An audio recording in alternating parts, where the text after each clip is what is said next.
Donc, nous venons de voir la formule pour l'intégration d'une fonction entre les points B et A. Avec la méthode des rectangles, on obtenait B moins A divisé par M fois la somme de Y0 jusqu'à M moins 1 des f de YI. Et donc, c'est à illustrer de cette façon, on a simplement la somme des aires de différents rectangles. Et ce qu'on voit, c'est que cette formule-là, on aurait pu très bien l'obtenir directement en regardant ce graphique, cette figure, puisque on voit que l'aire d'un rectangle, c'est la longueur d'un intervalle. Donc on a vu que la longueur d'un intervalle, c'était B moins A divisé par le nombre de points que l'on utilisait, enfin le nombre de points moins 1. Donc ici, par exemple, on a 1, 2, 3, 4, 5, 6, 7, 8, 9 points. Donc, ça veut dire que m est égal à 8. Donc, on a 8 intervalles ici, 8 rectangles. Donc, la longueur d'un intervalle, ça va être, dans le cas ici, 5 moins 1, 4 divisé par 8, donc 0,5. Donc, on voit bien que la longueur d'un intervalle, c'est 0,5 fois pour avoir l'aire d'un rectangle, donc fois l'ordonnée, et l'ordonnée ici, la longueur de ce segment, mais c'est directement donné par la valeur de f en y0, puis la valeur de f en y1, en y2, etc., jusqu'à qu'on prenne la valeur de y à l'indice m-1. Donc c'est pour ça que l'on a cette formule-là, donc la longueur de l'intervalle, b-a divisé par petit m, fois la somme des f, y, i, donc on a f de y0 plus f de y1, etc. jusqu'à f de y à l'indice m-1. Maintenant, ce qu'on va regarder, c'est quelle va être l'erreur que l'on va commettre en utilisant cette méthode. On pourra juste estimer cette erreur puisqu'on ne connaît pas la fonction f, donc on va essayer de la majorer. Donc pour cela, si vous vous rappelez, on va appliquer la formule que l'on avait définie lorsque l'on avait utilisé des polynômes de Lagrange. Donc on avait établi cette formule, comme quoi l'écart que l'on a entre la vraie fonction f de x et le polynôme p de x, c'est 1 sur n plus 1 factoriel fois la dérivée n plus unième en une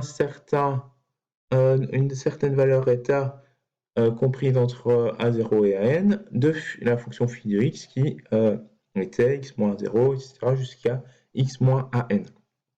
Donc on va appliquer cette formule-là dans notre cas, puisque nous, on a aussi effectué une interpolation, on a utilisé un polynôme d'interpolation qui était ici simplement une droite d'équation y est égale à une constante. Donc, si on applique la formule d'erreur de l'interpolation de Lagrange, on a quel que soit t appartenant à un sous-intervalle y plus 1, il va exister un état qui dépend de t, qui appartient à l'intervalle, tel que f de t moins gi de t, donc gi de t c'est notre polynôme p de x ici, est égal à f' de état de t.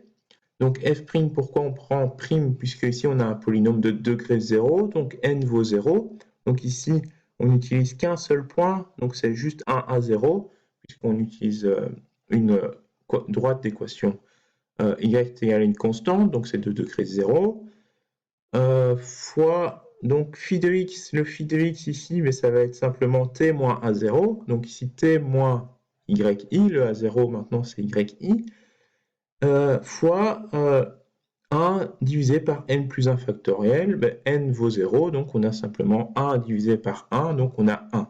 Donc c'est pour ça qu'on retrouve cette formulation, simplement f' de état de t fois t moins yi.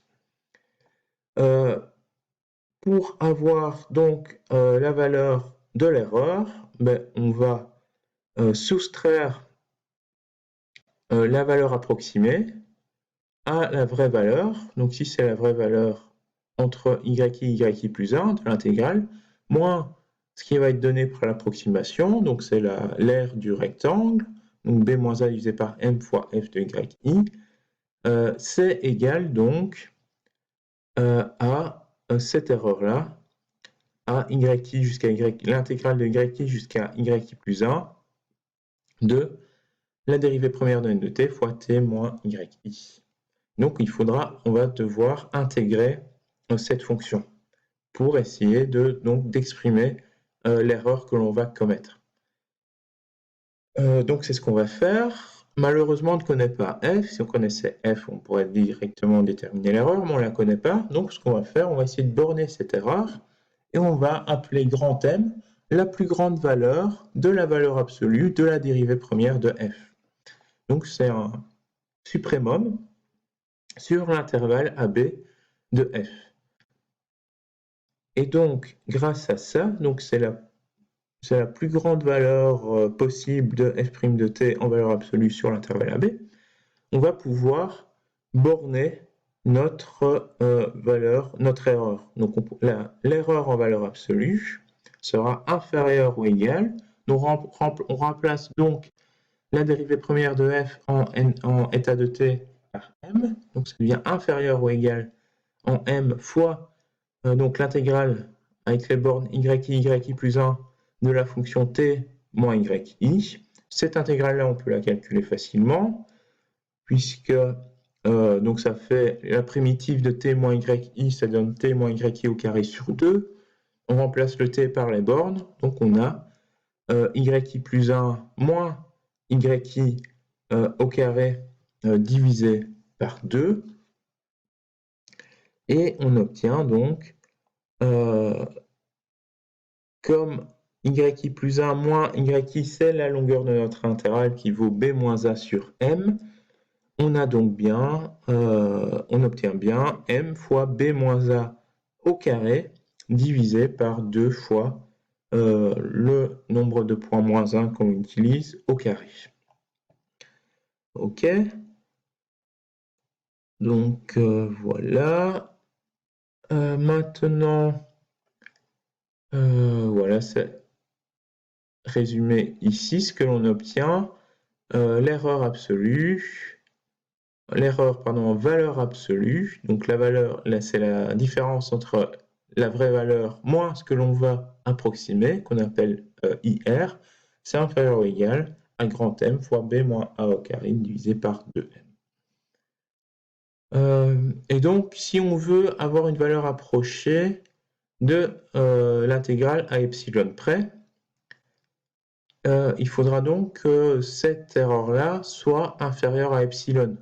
Donc que tout ça soit inférieur à epsilon, et donc que m soit plus grand que grand M fois B moins A au carré divisé par 2 epsilon. Et l'approximation sera exacte si la dérivée f' est nulle. Donc quand est-ce que la dérivée première d'une fonction est nulle? C'est lorsque la fonction f est une fonction constante. Okay. Donc ici, si jamais on a une fonction constante, eh bien la méthode basée sur les rectangles va donner la vraie valeur de l'intégrale, puisque une fonction constante, ça correspond à un seul grand rectangle, et donc l'approximation donnée par la méthode de rectangle donnera une erreur nulle. Donc on peut améliorer cette méthode en utilisant un polynôme de degré 1. Donc là, ce qu'on vient de voir, c'est utiliser l'utilisation d'un polynôme de degré 0, y est égal à une constante. Maintenant, on va utiliser une droite, une fonction affine, à la place d'utiliser une simple équation constante. Donc c'est le même principe que tout à l'heure. La seule différence, c'est qu'on va utiliser un polynôme du premier degré. Donc on aura toujours nos points yi qui vont être régulièrement espacés sur l'intervalle AB. Donc on a yi qui vaut a plus i fois b moins a sur m. Sur chaque intervalle yi plus 1, on va approcher la fonction f par une fonction affine g de i coïncident avec f en yi plus 1, soit, donc gi de t, c'est l'équation d'une droite au point yi f de yi et yi plus 1 f de yi plus 1.